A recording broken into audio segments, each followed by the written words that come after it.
ৰদ শুৱনি জোনাকী তুমি চিনাকি এগছি চাকি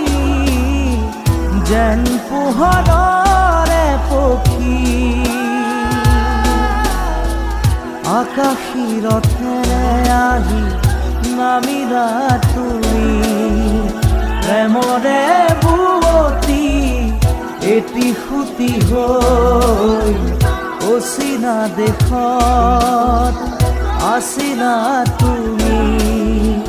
দূৰণিত আছিলে কোনোবা যে ৰৈ